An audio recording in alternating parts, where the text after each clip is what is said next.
오늘 우리에게 주시는 하나님의 말씀은 요한복음 13장 6절에서부터 11절까지 말씀입니다. 시몬 베드로에게 이르시니 베드로가 이르되 주여 주께서 내 발을 씻으시나이까? 예수께서 대답하여 이르시되 내가 하는 것을 내가 지금은 알지 못하나 이후에는 알리라. 베드로가 이르되 내 발을 절대로 씻지 못하시리이다. 예수께서 대답하시되 내가 너를 씻어주지 아니하면 내가 나와 상관이 없느니라. 시몬 베드로가 이르되 주여 내 발뿐 아니라 손과 머리도 씻어주옵소서. 예수께서 이르시되 이미 목욕한 자는 발밖에 씻을 필요가 없느니라. 온몸이 깨끗하니라. 너희가 깨끗하나 다는 아니니라 하시니 이는 자기를 팔 자가 누구인지 아심이라. 그러므로 다는 깨끗하지 아니하다 하시니라. 우리는 지난주에 이어서 우리 주님께서 잡히시기 전날 밤 제자들과 함께 식사를 나누시던 자리에서 그들의 발을 씻어주신 이야기를 살펴보고 있습니다. 주님께서는 사역하시는 동안에 진작부터 당신이 때가 되면 고난을 받으시고 십자가에 달려 죽으시고 또 부활하셔야 되는 이야기를 해주셨습니다. 하지만 제자들은 주님을 3년 동안 따라다니면서도 그 말에는 별로 귀를 기울이고 있지 않았습니다. 지금 그 식사 자리에 있는 제자들과 주님은 완전히 다른 생각을 하고 있습니다. 같은 공간에 있지만 그 12명의 제자들은 주님이 예루살렘 성에 입성하실 때 주님을 향해서 이스라엘의 왕이여라고 환했던 수많은 유대인들과 같은 생각을 하고 있었습니다. 실제 주님이 그들이 바라던 대로 로마로부터 이스라엘을 독립시키시고 이스라엘의 왕이 되신다면 그들은 자연스럽게 그 다음 서열을 차지하게 될 것입니다. 가난하고 배우지 못했던 사람들, 그들이 권력자가 된다는 것은 상상도 할 수 없는 일이었기 때문에 그들은 지금 굉장히 부푼 기대를 가지고 그 자리에 있습니다. 주님께서는 당신이 세상에 오신 이유를 섬김을 받기 위함이 아니라 섬기러 오셨다고 하셨음에도 불구하고 그들의 마음속에 이미 주님이 이스라엘의 가장 높은 곳에서 섬김을 받는 왕의 자리에 계신 것과 마찬가지였습니다. 그렇다면 그 다음에 섬김을 받는 위치에는 자신들이 가 있겠죠. 그래서 주님께서는 성찬 예식을 거행하시면서 빵을 떼어주시고 포도주를 건네실 때마다 그 의미가 무엇인지를 알려주셨고 당신은 그렇게 세상에 자신의 모든 것을 내어주셔서 하나님의 사랑을 나타내시기 위함이라는 것을 알려주셨지만 그 예식을 참여하고 난 뒤에도 제자들은 그들 가운데 누가 더 지위가 높은지를 놓고 다투고 있었습니다. 그래서 주님께서는 조금 더 실제적인 방법으로 그들에게 섬김의 자세에 대해서 알려주실 필요가 있었고 식사 도중에 대야에 물을 준비해 오셔서 제자들의 발을 씻어 주셨습니다. 이미 지난주에 말씀드렸듯이 그러한 일은 팔레스타인 지방에서 여러 가지 문화라든가 규례를 이렇게 봤을 때 전무후무한 일이었습니다. 보통 자기 발은 자기가 씻던지 집에 노예, 그러니까 즉 종이 있는 집에서는 노예가 발을 씻어 주었는데 그것도 일반 유대계 노예는 하지 않는 굉장히 천박한 일이었기 때문에 비유대계 노예들 가운데서도 가장 서열이 낮은 노예만이 하는 일이었습니다. 그렇기 때문에 그것을 자신보다 지위가 높은 사람이 자신에게 직접 행한다는 것은 상상도 할 수 없는 일이었죠. 우리 입장에서는 뭐 교회 수련회라든가 여러 가지 프로그램 가운데서 세족식을 한두 번씩은 해봤기 때문에 그게 그다지 충격적인 사건이라고 여겨지진 않습니다. 다만 생각할 때 약간 쑥스러울 수 있고 민망할 수 있겠다 정도지만 실제 그 당시 문화에서는 정말 파격적인 일이었죠.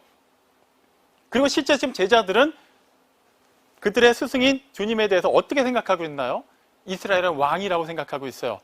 그리고 이미 그들의 신앙 고백에서는 하나님의 아들이라는 것을 진작에 고백을 했습니다. 그렇다면 지금 그들의 발을 씻어주고 있는 분은 단지 자신들을 3년 동안 데리고 다니면서 가르쳐 주신 그런 단순한 스승의 위치가 아니에요. 그보다도 훨씬 더 높은 왕입니다. 그것과는 차원이 다른 하나님의 아들이 지금 자신들의 발을 씻어주고 계시는데 그들 가운데 어느 누구도 그것을 거부하는 사람들이 없었습니다. 너무 당황해서 말도 못했을 수도 있어요. 아니면 우리 주님의 신적 권위에 압도당해서 그냥 자연스럽게 순종한 거일 수도 있습니다. 하지만 상식적으로 봤을 때 그 일은 일어날 수 없는 일이었죠. 드디어 베드로의 차례가 되었습니다. 그의 차례가 마지막이었는지 중간이었는지 알 수는 없지만 그 전까지 어떠한 제자도 주님께서 발을 씻어주실 때 거부하지 않았는데 베드로는 드디어 우리가 알고 있던 그 성격 그대로를 드러냅니다. 주님, 내 발을 씻으시렵니까? 정말로 내 발을 씻으시려고 하시는 겁니까? 그 질문의 의도는 내 발을 씻으실 수 없다라는 겁니다. 아무리 생각해도 내가 우리 스승님의 그런 손길이 직접 내 발에 닿아서 이 더러운 발을 씻어주시는 것을 감당할 수 없었던 것이죠. 제자로서 스승에 대한 당연한 예우라고 할 수 있습니다. 충분히 우리도 공감할 수 있는 내용이죠. 하지만 베드로는, 그리고 그 자리에 섰던 다른 제자들은 주님께서 왜 자신들의 발을 씻어주고 계시는지 그 의미를 아직 알지 못했습니다. 그렇기 때문에 단지 문화적으로 당시의 전통에 따라서 판단을 했을 때 그래도 이건 아닌데 라고 상식적으로만 그 상황을 받아들였던 것이죠. 베드로의 상식에는 베드로가 가지고 있었던 기본적인 그런 예의의 그런 정도에 따라서 봤을 때는 도저히 말도 안 되는 일이었어요. 하지만 다른 제자들과 마찬가지로 베드로도 실제 말만 그렇게 했다 뿐이지 주님께서 그들의 발을 씻어주실 때 전혀 경외감을 가지고 그 일에 참여하지 않았습니다. 그것을 우리가 알 수 있는 것은 오늘 읽은 이 본문뿐만 아니라 이 앞뒤의 어떠한 내용을 통해서도 그들이 주님의 발을 씻어드렸다라는 내용을 찾을 수 없기 때문입니다. 정말 선생님 어떻게 제 발을 씻으십니까? 정말 그것이 선생님에 대한 공경에 대한 그런 표현이었다면 그러면 자신이 스스로 자신 발을 닦고 오히려 예수님의 발을 씻어드려야만 했을 텐데 제자들 가운데 어느 누구도 그렇게 하지 않았어요. 그들은 단지 그 상황 자체를 그냥 받아들이지 못하고 있는 것입니다. 하지만 주님은 어떤 이유에서인지 베드로의 발을 끝끝내 씻어주시려고 하십니다. 그냥 생각할 때는 다른 제자들은 그냥 아무 말도 안 했으니까 씻어주시더라도 베드로는 분명하게 거부 의사를 표현했으니까 그냥 넘어가도 됩니다. 베드로 스스로 그냥 씻으라고 해도 되는 일이죠. 하지만 주님은 반드시 베드로에게도 그 일을 하셔야만 했습니다. 근데 그때는 제자들이 그 의미를 알지 못했어요. 어떻게 보면은 지금 주님은 이제 이 땅에서 제자들과 함께 할 수 있는 시간이 몇 시간 남지 않았기 때문에 그 상황을 조금 더 쉽게 아니면 차라리 책망을 해서라도 깨우쳐 알게 하실 필요가 있는데 전혀 그렇게 하지 않으세요. 오히려 차분하게 말씀하십니다. 내가 지금 하는 이 일을 너는 지금 당장 이해를 못할 것이다. 하지만 이후에는 반드시 알게 될 것이다. 일단은 나의 손길을 거부하지 말아라라고 얘기하시는 거예요. 이게 주님께서 주시는 말씀의 핵심입니다. 우리도 마찬가지예요. 사실 신앙생활을 하다 보면 나는 믿기지가 않아서 일단 내가 이해가 되고 내가 확실하게 그거에 대해 동의가 되면 이 부분을 믿겠다라는 사람들을 종종 보게 됩니다. 사실 여러분, 상식적으로 우리가 기본적으로 가지고 있는 과학 상식만으로 생각했을 때 말씀만으로 이 모든 것이 지어졌다는 것을 증명할 수 있습니까? 우주의 기원에 대해서 과학자들이 계속해서 연구를 하고 있지만 여러 가지 이론들은 나오고 있어도 누구라도 인정할 수밖에 없는 확실한 그 원인에 대해서는 아무도 밝혀내지를 못합니다. 이거는 믿음의 영역이에요. 세상은 분명히 얘기를 합니다. 우리 개신교인들이 단지 꾸며진 이 성경책을 가지고 그냥 그들이 만들어내는 그 신이 말씀으로 지었다라는 것을 그냥 궤변으로만 늘어놓고 있다라고 얘기하죠. 하지만 그들은 그것이 아니라는 것에 대해서 증명을 하지 못합니다. 다만 내가 생각할 때 그거는 아니기 때문에 안 받아들이는 거예요. 우리가 지금 하나님을 믿고 있는 것도 마찬가지죠. 여러분, 하나님을 자세하게 알고 완벽하게 파악했기 때문에 믿고 계십니까? 그렇지 않습니다. 우리는 하나님을 믿게 되었고 믿기 때문에 하나님께서 주신 말씀, 그리고 이 기록된 말씀이 복음서를 기준으로 하면 지금으로부터 2000년 전에 기록된 내용인데도 불구하고 우리는 이 시대를 살아가면서 전혀 옛날 책으로 치부하지 않고 살아있는 하나님의 말씀으로 받아들이고 있습니다. 하나님의 말씀이 인격이심을 우리는 믿기 때문에 그 말씀을 그대로 읽고 듣고 아멘으로 화답할 수 있는 것이죠. 때가 되면 하나님께서 성령님을 통해서 계속해서 깨우쳐 알게 하십니다. 실제 이 일은 이루어졌죠. 나중에 주님께서 부활하시고 다시 올라가시고 나서 더 이상 이 땅에 계시지 않을 때 제자들은 분명히 주님으로부터 명령을 받았습니다. 땅 끝까지 이르러서 복음을 전하라. 물론 주님께서도 약속을 하셨죠. 보혜사께서 임하시면. 말 그대로 그들은 성령님께서 임하시기 전까지는 공공연하게 자신들의 모습을 드러내놓고 복음을 전하지 않았습니다. 오히려 로마 당국자들과 유대 종교 지도자들이 두려워서 숨어 있어야만 했죠. 하지만 오순절날 마가 다락방에 모여서 기도하고 있을 때 성령님께서 주님의 말씀대로 임하셨고 그들이 권능을 받고 나자 어떻게 됐나요? 주님께서 이미 말씀하셨죠. 요한복음 14장 26절에 보면 보혜사 성령께서 너희에게 임하시면 모든 것을 알게 하실 것이다. 그리고 내가 말한 모든 것을 생각나게 하실 것이다. 실제 성령님이 임하시니까 주님께서 말씀하셨던 것, 기존에는 도저히 주님께서 하시는 그 비유에 대해서도 완전하게 파악하지 못했던 것들이 그들에게는 다 깨달음으로 다가왔습니다. 주님께서 왜 그들의 발을 씻겨주셨는지, 왜 성찬 예식을 거행하게 하셨는지, 왜 섬기는 모습으로 오셨는지, 왜 자신을 희생하셔야만 하셨는지를 그들은 깨닫게 되었어요. 그 다음부터 그들은 섬기는 자가 되었습니다.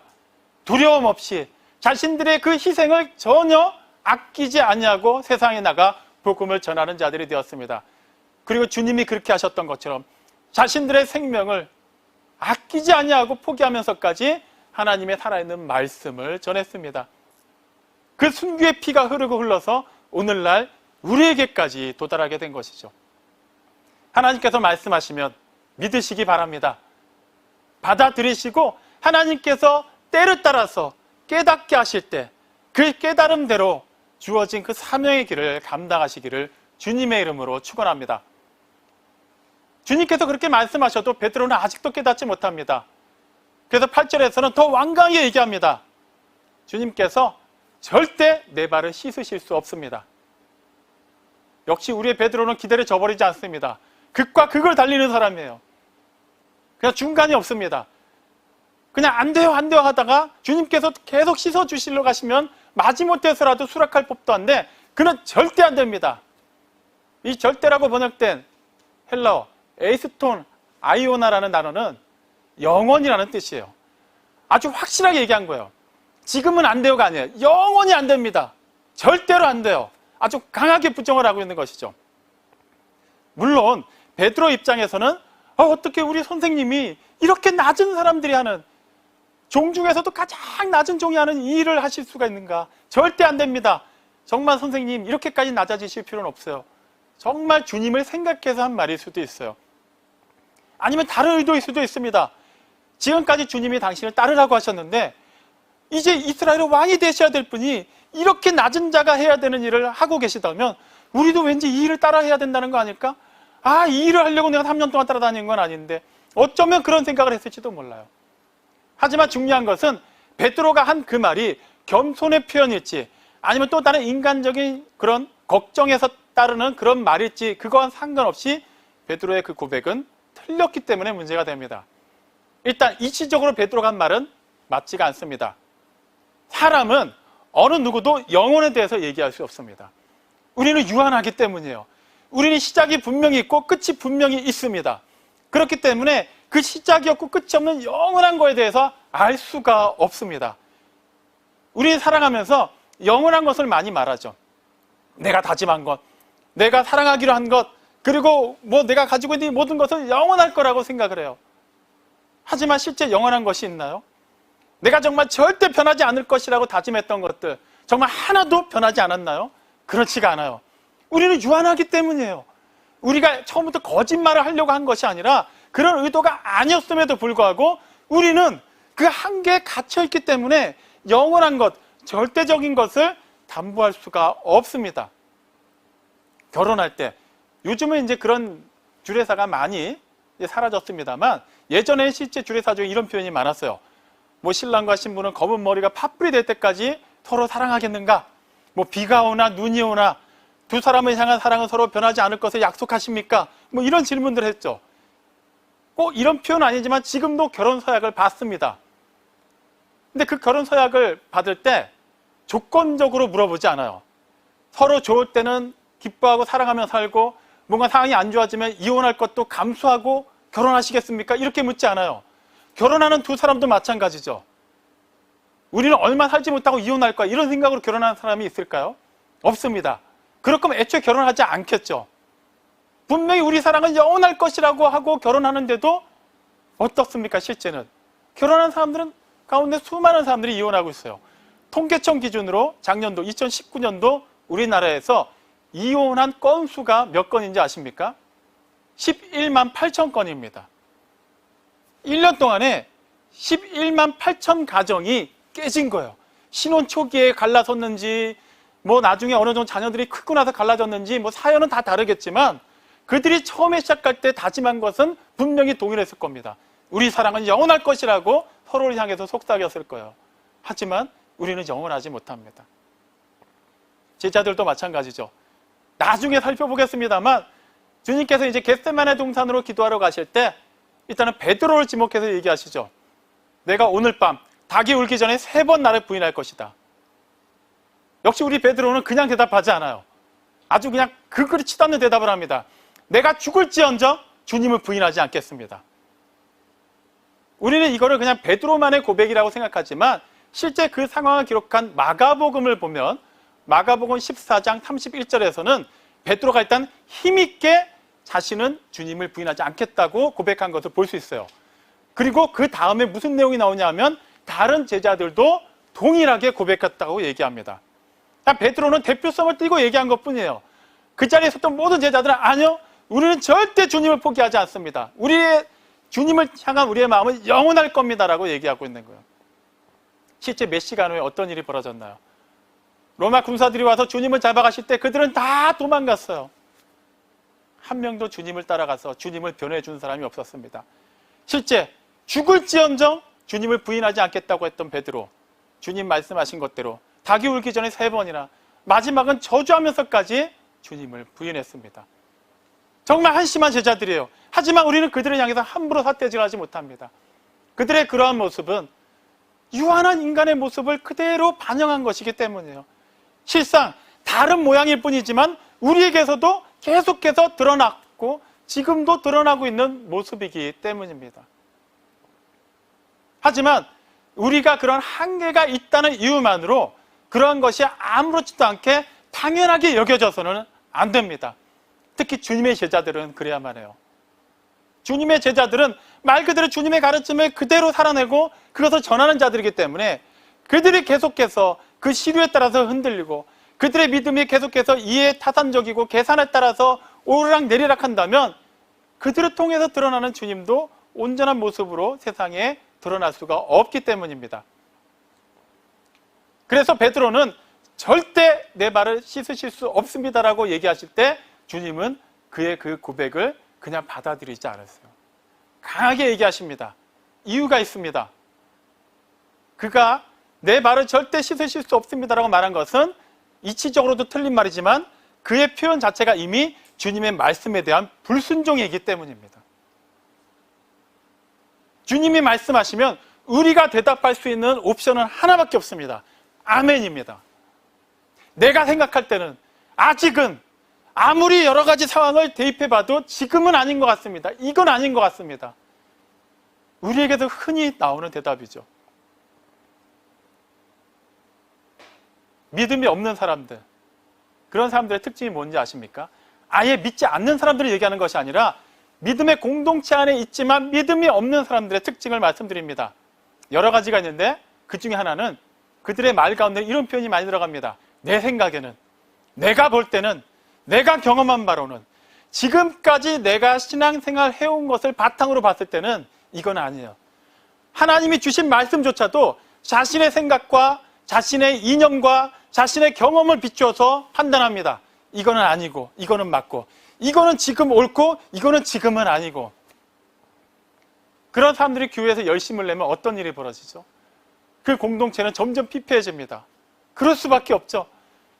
주님의 몸된 교회, 주님의 피값으로 사신 교회는 당연히 그 원동력이 주님의 생명이어야만 하는데 주님의 생명, 주님의 말씀이 아니라 사람의 생각, 사람의 말, 사람의 이상이 들어가면 당연히 그 원동력은 썩을 수밖에 없습니다.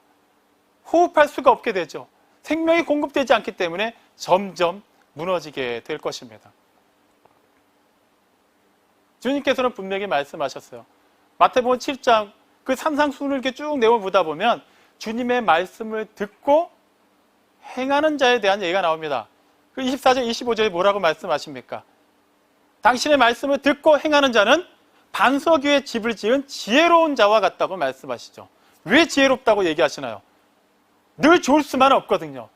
홍수가 날 수도 있고 바람이 심하게 불어올 수도 있고 집이 얼마든지 흔들리고 무너질 수 있는 상황은 일어날 수가 있는데 반석 위에 집을 지었기 때문에 그 집은 흔들리지 않는다고 얘기합니다. 주님의 말씀, 그것을 듣고 믿고 순종한 사람들이 바로 그러한 지혜로운 사람들이라고 얘기합니다.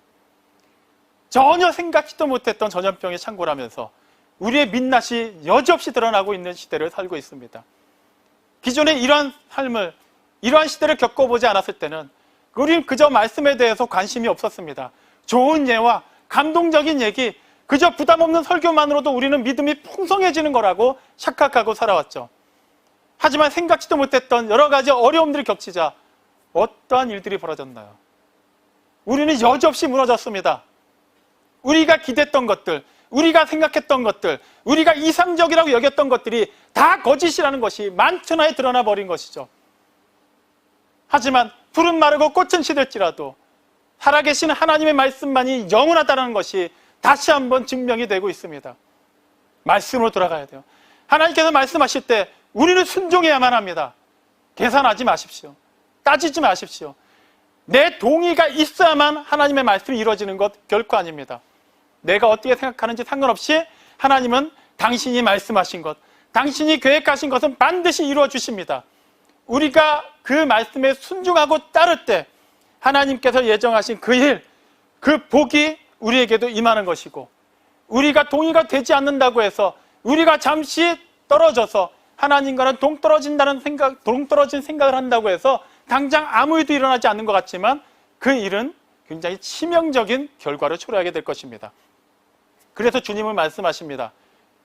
내가 만일 너의 발을 씻어주지 않는다면 너는 나와 상관이 없는 자가 될 것이다.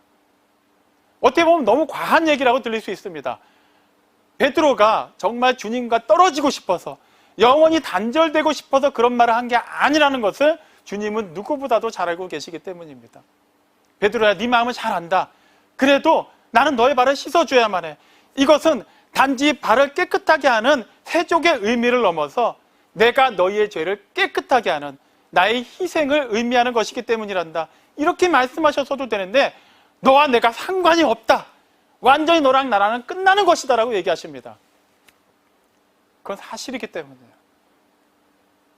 베드로 입장에서 깜짝 놀랐어요. 베드로가 어떤 생각을 하고 있던지 주님이 하신 그 말씀은 베드로에게 충격적인 말씀이었기 때문입니다. 만약 여전히 베드로가 주님을 세상을 구원하실 하나님의 아들이라기보다는 정치적으로 이스라엘을 회복시키실 왕이라고만 생각하고 있다고 가정을 한다면 주님과 베드로가 상관이 없어질 때 어떤 일이 벌어질까요? 다른 11명의 제자들은 다 높은 지위를 차지하게 될 텐데 자신은 이제 주님과 상관이 없으니까 다시 갈릴리로 돌아가야 돼요. 가난한 어부의 삶을 살아야 됩니다. 3년 동안 그 누구보다도 열심히 주님의 일을 감당했는데 그 일이 일어날 수는 없겠죠.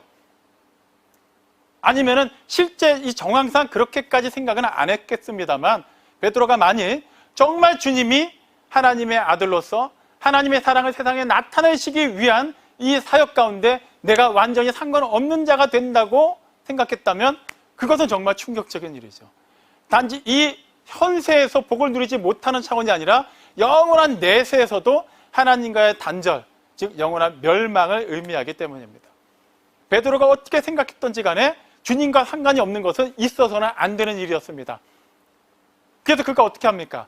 여전히 이번에도 오르락내리락 합니다. 그러면 제 발뿐만 아니라 손과 머리도 깨끗하게 씻어주십시오.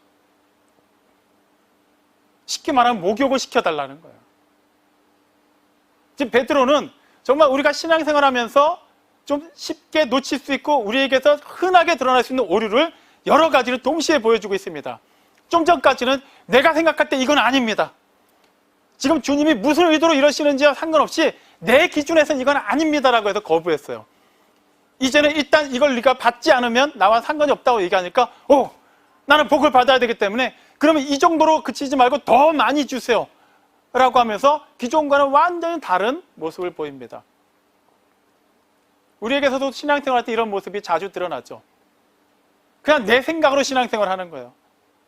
하나님께서 주신 그 은혜 때문에 우리가 신앙인으로 살아가는 것이 아니라 내가 신앙인이라는 타이틀을 가지고 이 정도는 살아야 되니까 하는 거예요. 지금 왜 예배를 드리고 있습니까? 직분자기 때문에? 아니면 뭐 질병이 난무하든 어떻든지 간에 어쨌거나 주일이니까? 지난 한 주 동안에 하나님의 말씀을 등지고 살았으니까 이 1시간 반이라도 좀 구별해서 좀 이 찝찝한 심정을 감추기 위해서 아닙니까? 왜 기도하시나요? 왜 찬양하나요? 왜 헌금하고 왜 봉사를 하고 있죠? 왜 전도를 합니까? 우리는 이거를 내가 할 만하니까 한다고 생각할 때가 너무나도 많아요. 내가 형편이 되니까 헌금하는 거고 내가 시간이 되면 예배에 참여하고 시간이 안 되면 참여 못할 수도 있는 거예요. 내가 체력이 되면 봉사하고 안 되면 안 할 수도 있는 거예요. 내가 사람들 상대하는 거 좋아하면 전도할 수 있고 수줍어하면 안 해도 되는 거예요. 우리는 내가 기준이 됩니다. 어느 순간 복음은 내가 복음이 되었어요. 오히려 반대의 경우도 있죠. 이미 주님께서 우리의 구원을 위해서 모든 것을 이뤄주셨는데도 불구하고 내가 뭔가 조금 더해서 구원을 완성하려고 합니다. 뭔가 아직 확신이 없어요. 그러니까 헌금을 더 내는 것으로 뭔가 채우려고 해요. 교회에서 봉사를 더 하는 것으로 뭔가 스스로 만족감을 느끼고 한 명이라도 더 전도해서 그 열심을 가지고 천국 가는 그런 티켓을 확실하게 손에 쥐려고 합니다. 무슨 생각도 다 틀린 생각이죠. 우리는 본래 예배를 드릴 수 없었어요. 우리는 본래 완전히 하나님과 분리가 돼서 그 죄와 사망 가운데 놓여 있었고 전적으로 부패되어 있었기 때문에 하나님의 거룩성 앞에서는 어떠한 것도 내세울 게 없는 죄인들이었습니다. 우리가 세상에 사는 것은 1분이 되었든 1초가 되었든 하루가 되었든 1년이 되었든 그 순간순간은 그냥 저주의 연속이었어요. 그냥 영원한 멸망을 향해서 치닫고 있는 정말 소망 없는 삶이었습니다. 그런데 지금 우리가 예배를 드리고 있어요. 우리가 하나님의 아버지라 부르고 있습니다. 우리가 주님의 이름을 의지하여서 기도하고 있어요. 어떻게 이게 가능하게 됐죠? 우리는 본래 사랑받을 만한 자격이 없는데 우리는 본래 하나님과는 전혀 가까워질 수가 없는데 어떻게 일이 가능하게 됐습니까? 하나님의 사랑이 나타났기 때문입니다.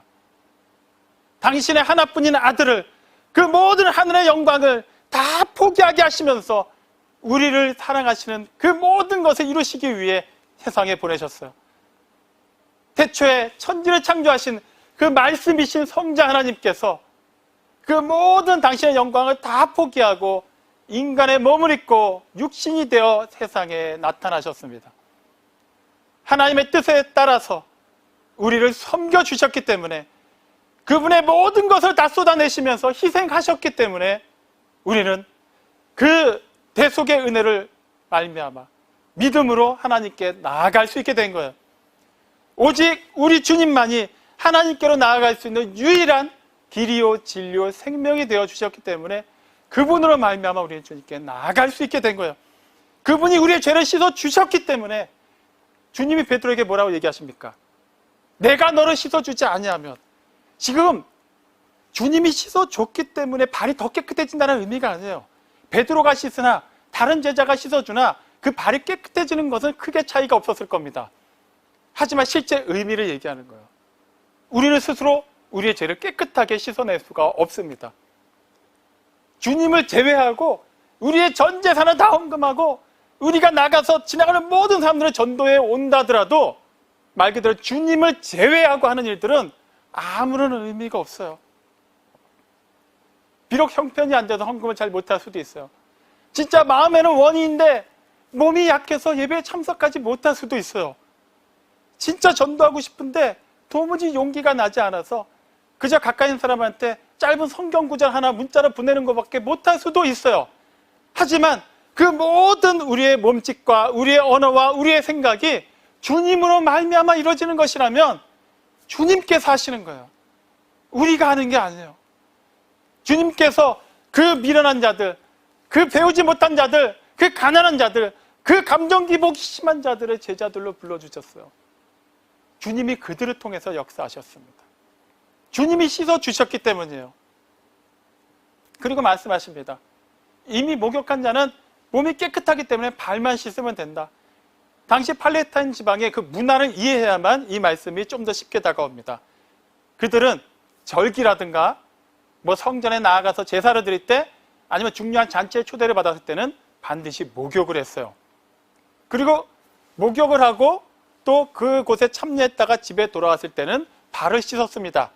그 당시는 도로가 없었어요. 다 흙길입니다. 그들은 샌들을 신었어요. 발이 다 오픈이 되어 있는 상태였죠.